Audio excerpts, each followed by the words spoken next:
As many of you may know, I bought a set of BBS LMs for my Mark IV R32 and I converted them to a 3-piece setup. Some of you have already heard this story, but the story that actually is behind me buying these wheels I find pretty interesting overall, and I thought maybe some of you guys would enjoy this story, so I wanted to share it with you guys in a different type of way than what I normally do.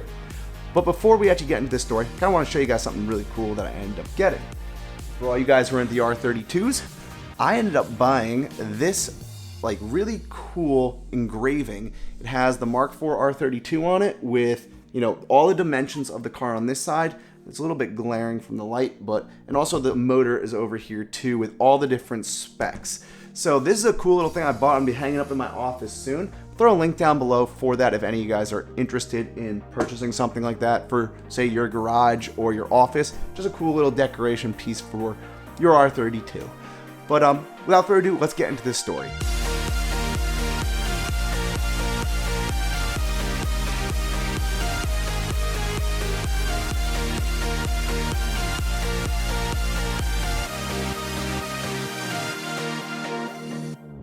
So when I bought my most recent R32, I knew I wanted to buy a set of BBS LMs for this car. It just seems for some reason in the Mark IV community, I guess the LMs are like a dream wheel that everyone wants to own for this car. And for me personally, I just always have loved the style of it and how clean they look. And I figured they would fit perfectly on my new Mark IV R32. I actually almost bought a set for my old R32, but the deal ended up falling out last minute and I ended up not buying a set, which, you know, now as I'm older, I really wanted to get my hands on a set of LMs for my R32. So to start off, I highly recommend this for any of you guys who are looking, say, to buy a really specific part or a hard part to find in the Volkswagen community. Use your connections, because that's what I did. I went out, I posted on my Instagram, I posted in Facebook groups, and I also texted a bunch of my friends asking if anyone had any leads on BBS LMs that were for sale. I said my only requirements are they had to be in a 5x100 lug pattern. I don't like spacers and I don't like adapters, so I figured if I had the 5x100, it would just make me feel better. I've had friends that had issues with spacers and also adapters in the past, and I've just always shied away from them. So I got a bunch of people who reached out to me saying, hey, yep, I have LMs that are in 5x100 lug patterns for sale. They were all, though, the 19-inch LMs, which are the pretty common, I would say, out of all the LMs, at least here in the United States. And I was debating on it, but some of them were down south, which, you know, I would have had to travel all the way down there, which would have taken a very long weekend to go all the way down there to buy just a set of wheels. Lucky for me, though, one of my friends who actually happens to live in the town next to me reached out to me and said, hey, Andrew, I used to have a VR6 GTI that had real LMs on them, and they were the 18-inch LMs in 5x100. He's like, I sold the car to a guy who still lives in the town, and I'm pretty sure the car's been sitting for 5 years with, you know, it just sitting in the guy's lawn. Maybe if you're lucky, you can go over there and you can buy the wheels off of him. And I was like, yeah, give me the guy's number. I'll give him a call and see what I can set up. So that day, gave the guy a call, and I set up a time to go over to his house to go check out these wheels. Me and two of my other friends ended up going over to the guy's house to go check out these wheels. And when we first got there, we'll just say the guy definitely didn't seem like he was fully there. He definitely seemed super spacey, super out of it, wasn't really connecting, I guess you could say, super well with us. And it was definitely making for an interesting situation. But I put it to the side and I was like, you know what, I'm here for these wheels. Let me just see what these wheels look like. Let's get this over with. So I go to the backyard and I see these 4 BBS LMs sitting there in the backyard, and they are a mess. Like, all the paint on the top of them, all the powder coating, everything peeling off of it. There was rust on the actual face of the wheel. All the hardware was rusted, and it didn't really look like a clean set at all. All the barrels had cracks in them, or they were bent, and I knew a lot of money would have to go in these to get them right again. So I looked them over, I made sure all the stamping was correct for real authentic BBS LMs, which they all checked out, and I knew at that point I had my hands on a real set of 18-inch BBS LMs that were in 5x100 for, you know, the Mark IV platform, basically. So I asked the guy, hey, these wheels are in really, really, really rough shape. What is your absolute bottom price for these? And he said $1,500. He said, that's rock bottom. I know these wheels are worth a lot of money when they're in good shape, which he's not wrong. They're probably worth about $3,000 to $3,500, if they were in good shape. And he's like, $1,500, you can have them. And I was like, you know what? I'm not even going to argue with you. I'm going to take it for that price. I wanted to get out of there. The situation, like I said, was a little sketchy. It's getting a little weird. I was like, you know what? I'll give you the $1,500 and I'll leave with my friends. So I go over to the car to go get the cash, and he walks back over to me and he's like, hey, do you want to buy the VR6 GTI also that's here? And I was like, you know what? I really don't want to buy another car. I have my R32. It's a big project to begin with. I don't want to shell out more money for a second car. He's like, just look at the car. Let me know what you think. And he's like, if you give me $2,500, you can have the car and the wheels for that price. I was like, all right, let me go check it out. For basically, $1,000 more, maybe this will be worth it. So I walk over, I'm looking at the car, and there's definitely a lot of things wrong with this car. The hole underneath of the car was completely rotted out. I'll throw some pictures up for you guys to see it. The car was plasti dipped at one point, and it was, I guess, plasti dipped in like a hunter green color, but the outside of the car had so much like mold and dust and stuff that was on it. It just didn't look really clean. The inside had so much water damage in it, and it was all moldy on the inside.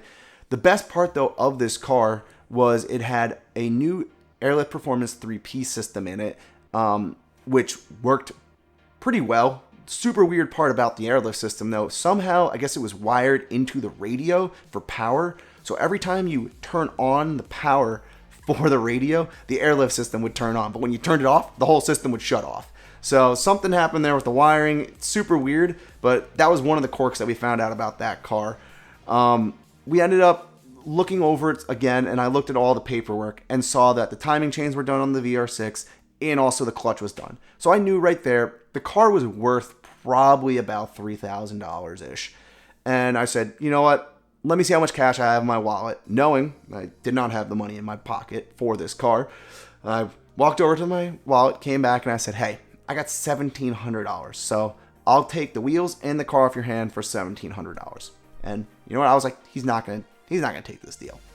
And he looked at me, super out of it, and he just said, sure, you can have the car for $1,700. Like, okay, that works for me. Let's see how this goes. So he went ahead, he gave me the title, and I looked at it, and on the title it said had a lien on it. And I was like, well, that's an issue right there. I can't, technically take this car from you if there's a lien on the car.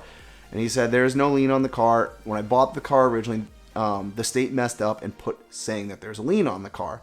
And I was like, you know what? Worst comes to worst, I'll take the car for now, and I'll come back if I can't figure out this title situation and just give him back the car. I only spent $200 technically on the car, so I don't care. I'll take the chance. So I ended up doing all the paperwork, signing it, and we ended up taking the car home. I ended up calling the bank up, trying to figure out what was wrong with this title. And for some reason nowadays, it seems like banks just don't want to talk to you. And every time I called them, no one could help me figure out what was going on with this title. And they just told me there is no title on, or there's no lien on this car, and they don't know why there's a lien on the title, and they can't help me.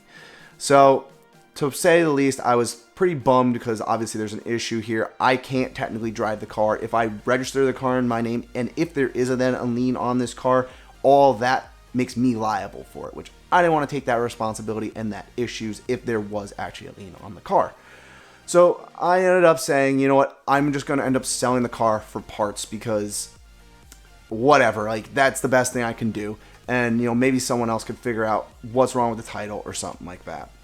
So me and my friend ended up posting it up on Facebook Marketplace. And the next day, a guy by the name of John Wolf showed up to my house with a trailer, bought the car for $2,500. So, and the best part, actually, he ended up getting the title all figured out. There's no lien on that title. The car was completely clear and free. And he got a great deal on a VR6 bagged GTI that he is now completely restoring and making his own little show car out of it. And if any of you guys are interested, I'll throw his Instagram over here so you guys can go check out his page and just maybe give him a like, give him a follow, and see what he's doing to this car. But yeah, so technically I ended up paying $200 for a bagged VR6 GTI. Overall, I ended up getting $2,500 back. So I ended up really getting like, what is that? $800 total profit out of this deal. So I technically got my BBS LMs for free. So that's kind of the story about how I got a set of BBS LMs for free for this car. The kicker though, after this story, I just was actually recording this and I got a text from one of my friends who said, hey, you know that guy that you ended up buying those wheels from? And I was like, yeah. He was like, oh, he just got arrested for drug trafficking and using narcotics. And I was like, well, you know what? Now thinking about it, that makes a lot of sense why he was so zoned out. So yeah, just thought it was a pretty cool story and wanted to see what you guys all thought of it. To, I guess, wrap it up, my LMs that you currently see on the car obviously had a lot of work done to it to what you guys see in the beforehand photos.